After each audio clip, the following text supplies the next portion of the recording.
Now, the Commission for Human Rights and Administrative Justice, CHRAJ, has banned suspended CEO of the Public Procurement Authority, Joynews, from holding any public office for the next 5 years after I found him culpable of conflict of interest.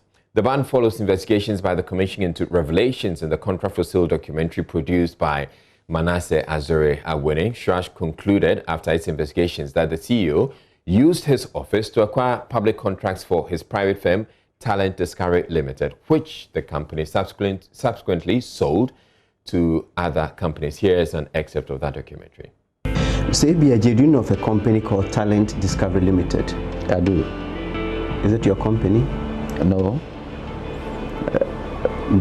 So how do you know this company? It's a cousin of mine. Okay. We have information that this company has been brought here a number of times for approval, restricted tendering. Yes. Did it come to your attention? Yes. And what did you do about it? Yes, I did declare at the board meeting.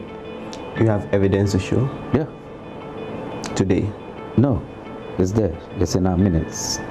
Yes, but I'm saying if we want to find out. Yes, it's in the minutes, so you can always find out. Okay. And what's the name of this your cousin? I wouldn't disclose it. You can have it if you want it. We have done our checks and it's not your cousin, but your name is on the registration document. It's not my cousin, he's my in-law, my brother-in-law. Your brother-in-law, and yeah. What's his name? I will not disclose his name. Francis Ahin. Yeah. And then you are the majority shareholder and also a director. I'm not the majority shareholder. I'm a director. A director and then 60% shareholding? No. It is 50-50. And who is the second shareholder? Just two of us. So it is your company? I have a shares in it. So CHRAJ investigated the entire episode, and tonight we have the details. Plus, we get a reaction from the man who put together that documentary, Manasseh Azure-Awene. He's on standby to give us that reaction for the first time. He's going to be speaking about it. Now, apart from the suspended CEO being barred from holding any public office for the next 5 years, CHRAJ, in its report, has asked the president to additionally terminate his appointment. Joseph Opoku-Gakpo has been going through the report and joins me in the studio with more. So, Joseph, you give us some background to this. So it's a very lengthy report, more than 188 pages, published by CHRAJ in October 2020. Now, in August 2019, that's when this documentary was first aired. It contained various allegations against Mr. Joynews, including claims that he had been engaged in conflict of interest situations, as well as alleged corruption in the sale of the said contracts, including claims that for those who want to buy contracts from his company, TDL, they have to pay a non-refundable fee of 5,000 cedis, and then additionally, a percentage of the contract sum goes to TDL. Now, following the said broadcast, as you indicated, CHRAJ was asked by the president to investigate this, and also the Office of the Special Prosecutor. And then CHRAJ had been looking into this, but they say that in this report that they've published, they are focusing on the bit about conflict of interest because they think the Office of the Special Prosecutor is handling the other bits about corruption and abuse of office. All right, so essentially there's more to come. I mean, should the Office of the Special Prosecutor go through with this? Okay, so correct. What were CHRAJ's findings? First of all, CHRAJ says that it found that the said company, TDL, was actually incorporated on 19 June, just about 3 months after Mr. Joynews was appointed CEO of the Public Procurement Authority. And himself is one of the directors alongside his brother-in-law, Francis Kwekwahin. CHRAJ also found that there was a letter that he produced that as of the 5th of September 2017, he had resigned as director of TDL. But they found evidence that he hadn't actually left the company and was involved in its operations one way or the other. Then CHRAJ also found that TDL was actually awarded various contracts between June 2017 and August 2019, through restrictive tendering, which was approved by the PPA, and there were actually 10 of those contracts. It again found that Mr. Joynews actually participated in decision-making processes on the said applications in which TDL had been shortlisted without recusing himself or disclosing his personal link, in violation of both Article 284 of the Constitution, which talks about conflict of interest, and PPA's own conduct when it comes to the operations of its board. This is the more interesting part. The evidence further showed that Mr. Agyenim Boateng, on at least 2 different occasions, used his office as CEO of the PPA improperly by altering the decision of the board to the benefit of TDL, which is a company that he had personal interest in. And then the CHRAJ again found that there was the said claim of sale of contracts. And then some figures were thrown in as far as this particular issue is concerned. CHRAJ says it found evidence that there was actually movement of large volumes of cash through Mr. Agyenim Boateng's accounts between March 2017 and August 2019 in excess of his known income. And then they went on to give the details.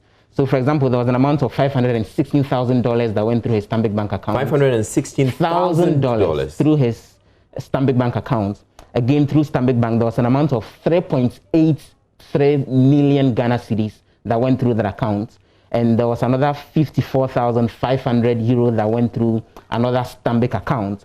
And then there was a UMB bank account that an amount of $110,000 went through. And CHRAJ says that Mr. Agyenim Boateng could not offer any satisfactory explanations to the source of that huge volume of cash that actually went through the said account in question. And so they are concluding that there is evidence that he had put himself in a position of conflict of interest in the performance of his duties as CEO of the PPA, and they think that he strongly abused his office when it comes to the trust reposed in him. So what are the sanctions CHRAJ has directed? So they are, CHRAJ has come to the conclusion that he's unfit to hold public office and is therefore disqualified from holding any public office for the next 5 years. So CHRAJ says it's directing various state institutions that they shouldn't engage his services over the next 5 years as far as any appointment is concerned. And then CHRAJ is also asking the president to terminate his appointment. He was suspended and there's now an acting CEO. Now CHRAJ wants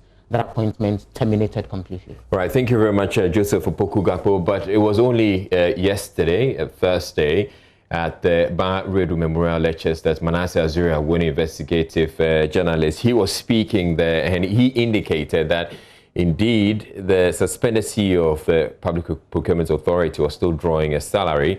He joins us. Manasseh Azuria, when he joins me via Zoom now. Now, Manasseh, what is your reaction to all of this? I'm sure you must feel vindicated. Well, I think I've always felt vindicated, because when you do your story and they deny, you know the facts. And sometimes you even know what goes on behind the scenes before they come out to deny. But I'm happy that a state institution has gone into it and also corroborated what I found when I decided to investigate this case. So generally, I'm happy that something has been recommended, and then we will be waiting for the president to act on these recommendations. Now, I know it's a pretty voluminous report, and I don't think you've been through all of it. Or have you been through all of it, and what do you make of it? Unfortunately, having been through all, I have read certain portions in a detailed manner, but others I just skimmed through. But what my initial reaction is that CHRAJ did a very thorough job and needs to be commended, because they really got to all parties involved and dug very deep. And I think CHRAJ deserves a lot of commendation for this job. The investigators at CHRAJ, they did quite a good job. All right, and again, it was just yesterday at the Ba Redu Memorial Lectures that you were lamenting the inaction when some of these reports come out. You should be happy that CHRAJ has done a thorough job, as you're saying. Yes, I'm very happy, but there is another part that is also left. The criminal investigations part of it, which we are expecting from the Office of the Special Prosecutor. So the president has done his part by referring the matter to CHRAJ and the OSP. CHRAJ has done his part.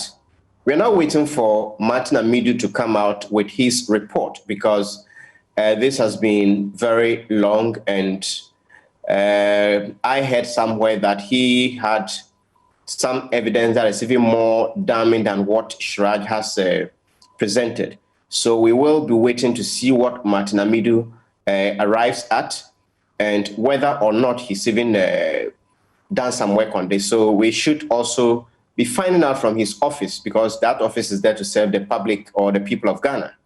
So his is still left, and we should follow up.